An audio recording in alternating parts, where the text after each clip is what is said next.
Welcome back to my channel segala rupa Handa Purnama. Oke, dalam video kali ini aku mau menjawab pertanyaan dari teman aku yang juga sama YouTuber, tapi yang masih sangat-sangat pemula banget. Dan gimana sih caranya kamu ngebagi waktu buat video kalau di rumah ataupun di kantor? Padahal kan kamu kerja dari pagi sampai sore, kapan kamu buat videonya gitu? Padahal kamu juga punya anak kecil, gimana ngebagi ini? Apa nggak males? Apa nggak ngantuk? Nggak ini dan sebagainya. Jadi di sini akan aku sampaikan beberapa cara aku untuk membagi waktu supaya aku tidak mager bikin video. Yang pertama, aku bikin video itu pas pulang kerja. Pas pulang kerja gitu aku udah siapin beberapa materi, kemudian pulang kerja aku langsung bikin video. Kan bikin video tuh nggak lama, palingan cuma 10 menit kayak gitu aku bikin. Kemudian yang kedua, pada saat di kantor ada jam-jam istirahat gitu, aku juga meluangkan waktu untuk membuat video di mana tempatnya yang bisa aku bikin video, di mana di situ juga nggak berisik. Jadi selama tempat itu nggak berisik, aku gunakan untuk membuat video. Karena membuat video itu harus yang benar-benar hening, nggak ada suara sepeda motor, nggak ada suara pukul pintu, nggak ada suara teriak-teriak dan sebagainya. Padahal yang namanya di kantor itu suara bising banyak banget, apalagi kantor aku tuh di pinggir jalan.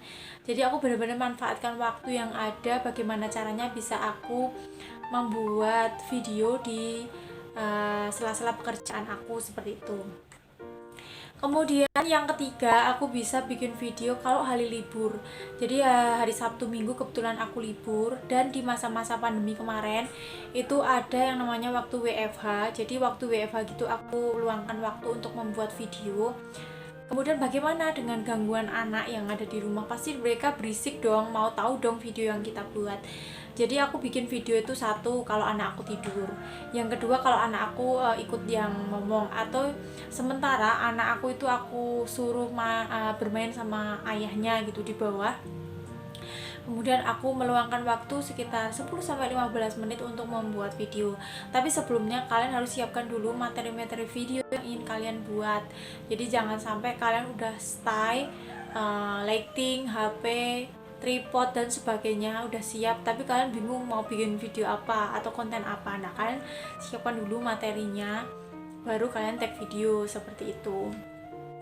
Terus kalau aku lagi mager banget, ya ampun aku pengen video ini tapi kok susah, kapan, males dan sebagainya, aku sarankan buat kalian yang males bikin video, waktu pas kalian lagi happy-happynya bikin video, tag video, jangan cuma tag video satu video aja, tapi kalian bisa gunakan waktu yang ada untuk tag beberapa video, kemudian video itu bisa kalian upload untuk beberapa hari ke depan. Misalnya dalam satu minggu kalian punya 4 video, untuk 2 minggu ke depan kalian udah punya beberapa video untuk upload seperti itu.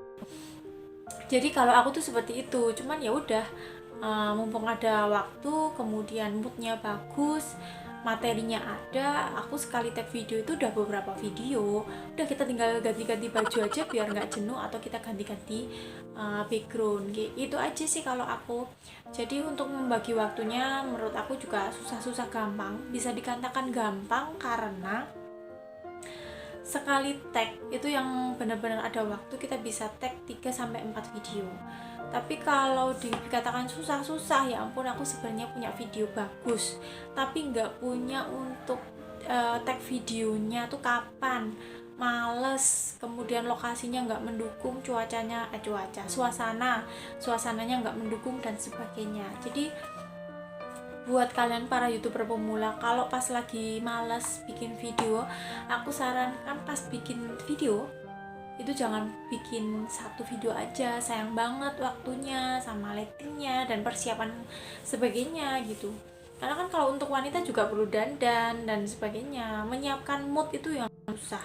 Jadi dari beberapa video yang udah aku upload sebelumnya, alasan kenapa aku bikin channel YouTube itu sebenarnya kuncinya cuma satu, niat. Jadi kalau kita udah ada niat, mau berapa video pun oke deh kita jabanin seperti itu.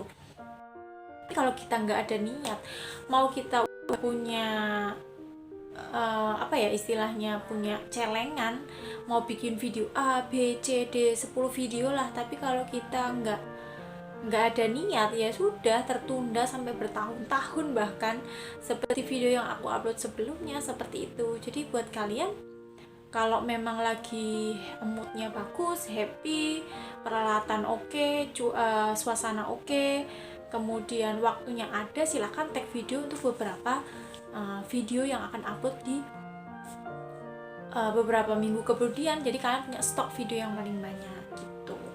Jadi ini tips atau cerita jawaban dari aku. Kalau bagaimana kamu mengatur waktu membuat video, ya seperti itu.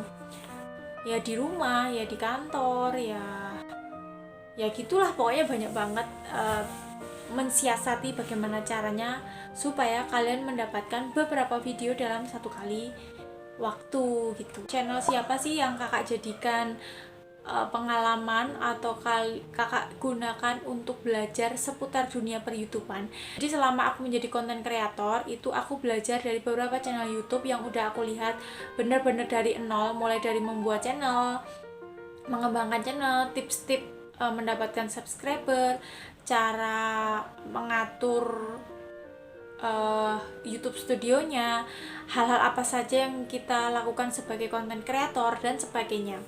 Jadi selama aku menjadi konten kreator, aku sebenarnya belajar dari yang pertama itu channel YouTube-nya Kak Khairunisa Adlina, kemudian yang kedua itu Kak Riri Fajri, kemudian yang ketiga Dan JC.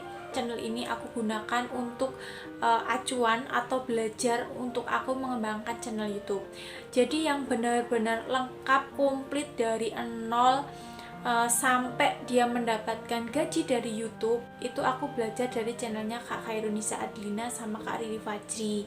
Kemudian untuk mengembangkan channelnya, kemudian hal-hal apa yang saja yang pokoknya semua tentang per-YouTubean itu aku belajar dari Kak Khairunisa Adlina, Riri Fajri sama Denjisi.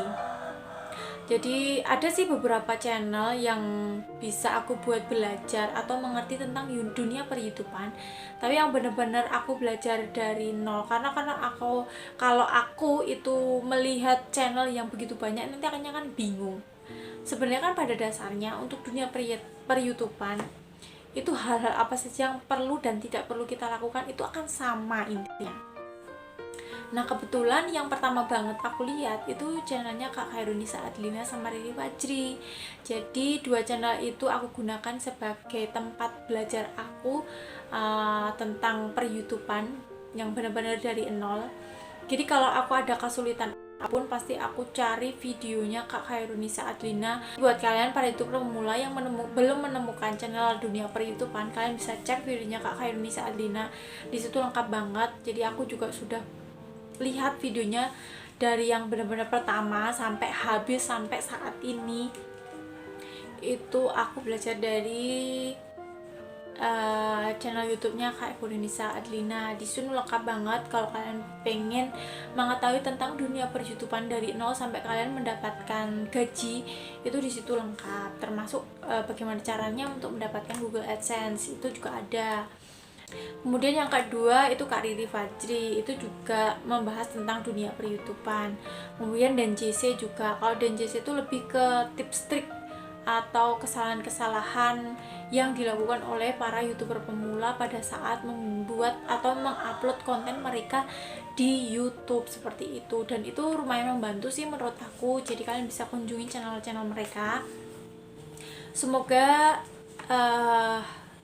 channel aku berkembang sama seperti channelnya Kak Khairunisa Adlina, dan mudah-mudahan nanti juga segera dimonet. Oke, semoga video aku ini bermanfaat. Jangan lupa tinggalkan komen di bawah, subscribe yang belum subscribe, dan jangan lupa share ke teman kalian yang membutuhkan video menarik lainnya dari aku supaya channel aku juga semakin berkembang ya. See you.